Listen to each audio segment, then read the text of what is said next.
Ćao svima! This video is about common collocations with two Serbian verbs, and the verbs are dati and davati.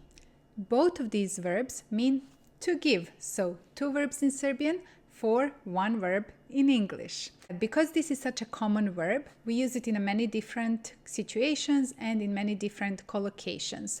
What are collocations? These are fixed expressions of two or more words. For example, collocations with the verb to give in English would be to give a hug, to give a ride, to give credit. Before I start with actual collocations, let me explain why we have two verbs in Serbian for one verb in English. So the reason for this is that in Serbian, verbs have an aspect, and maybe you've heard of perfective and imperfective aspect, and we often have two or even more verbs in Serbian for one verb in English. In Serbian, we don't have a continuous tense, and instead of this, we use verbs with an imperfective aspect. I won't go too much into the aspect in this video, but we will be using both verbs, dati and davati, and I will point when and why we use different aspects of this verb in different examples. Počnimo sa prvim primjerom, dati ili davati reč. Serbian word reč actually means word. So literally, this collocation means to give a word, but actually it means to promise or to have someone's word for something. So we use this collocation with the indirect object in dative, dati nekome reč. Na primjer, dajem ti reč da ću doći na tvoju žurku.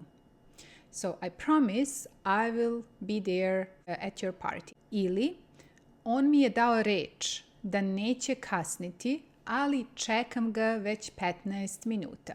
He promised he won't be late, but I've been waiting for him for already 15 minutes. Before we move on to the next example, let me explain something. So in the first sentence, dajem ti reč, I promise, we use the imperfective verb davati.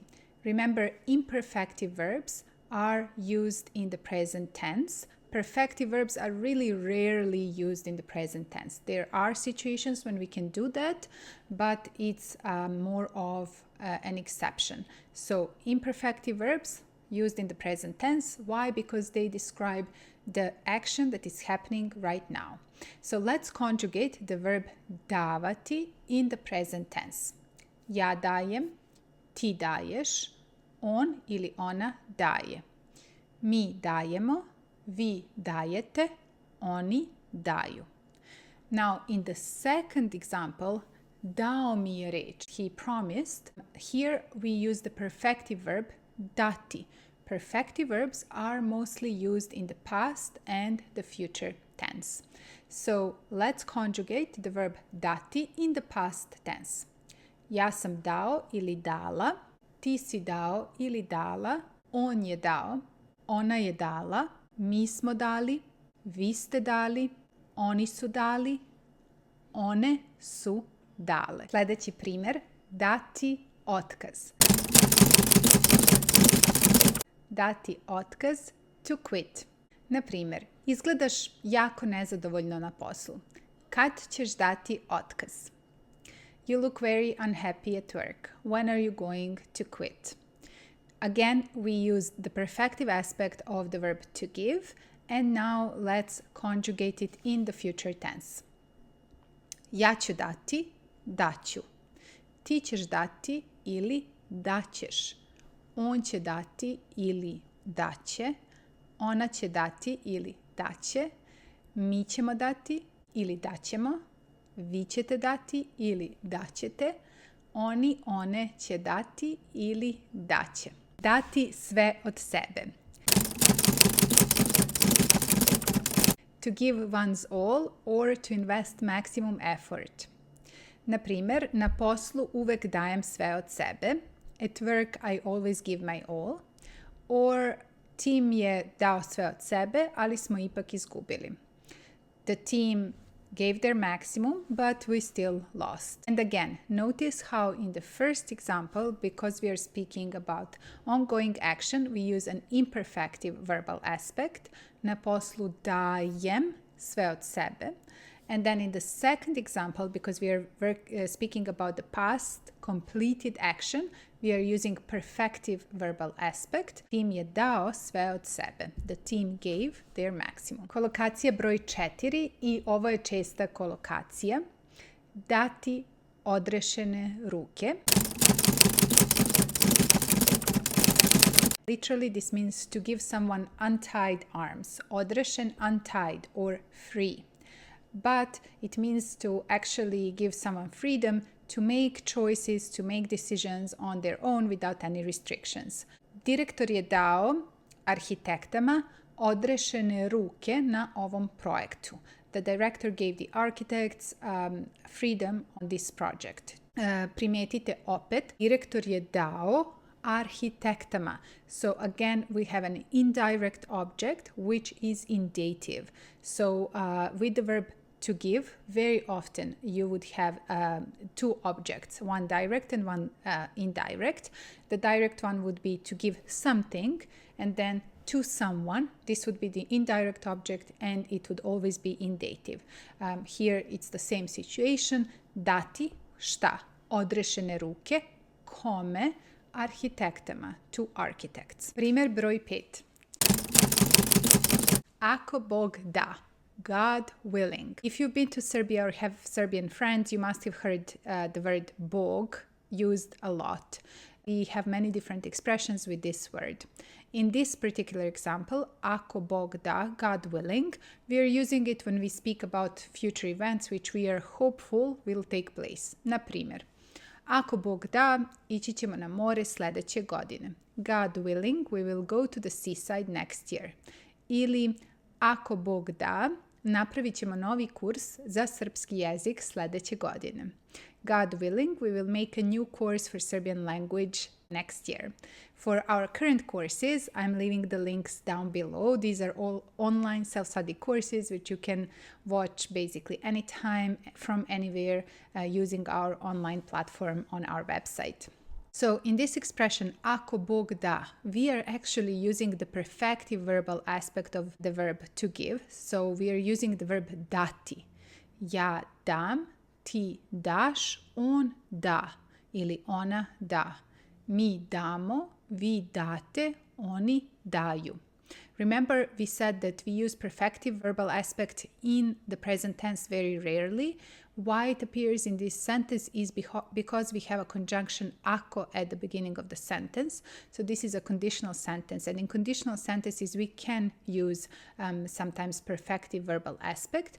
Also, we use it as a complement to modal verbs. This is another situation where you would hear perfective verbal aspect used in the present tense. Otherwise, use the imperfective verbal aspect. That's the safe choice for the present tense. Dati sebi oduška.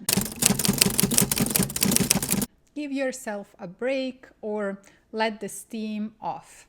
Na primjer, radila si puno ove godine. Idi na odmor. Daj sebi oduška. You've worked hard this year. Go on vacation. Give yourself a break. Ili ovaj vikend sam dala sebi oduška i išla sam na 3 masaže. This weekend I gave myself a break and I had 3 massages. Dati sebi za pravo.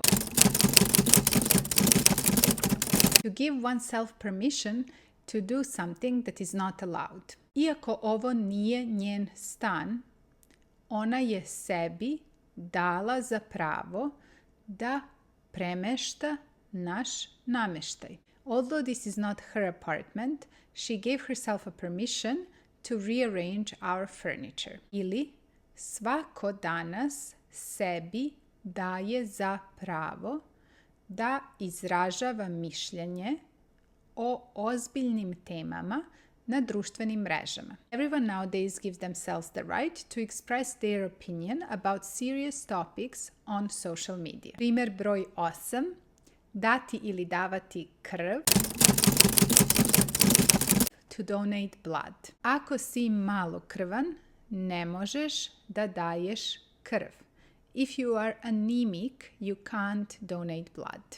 Dobrovoljno dajem krv svake godine. I voluntarily donate blood every year. Sljedeći primjer, dati krila. To give someone confidence to do something. Krilo, a wing, krila, wings. Roditelji mogu da daju deci krila da postignu ono što žele u životu. Parents can give kids confidence to achieve what they want in life. Pobeda u polufinalu je sportistima dala krila da pobede i u finalu. So winning the semifinals gave sportsmen a boost of confidence so they can also win in the finals. Dati do znanja. To make something clear. On nikada nije ostao na poslu posle 5. Tako je svima dao do znanja da mu je porodica važnija od posla. He never stayed at work after 5. That's how he made it clear that family is more important for him than work. On je ćutao u toku sastanka. Tako je kolegama dao do znanja da je ljut. He was silent during the meeting. That's how his colleagues knew that he was angry. That would be all for this video. Do you know any expressions with the verb dati ili davati? If you do, let us know in the comments below. If you would like to study Serbian with us, we have online lessons and online self-study courses available for you, which you can check on the links below this video. The best way to support the growth of our channel so that we can continue producing content is to like our videos and subscribe to our channel. Hvala ti puno i vidimo se u sljedećem videu. Ćao!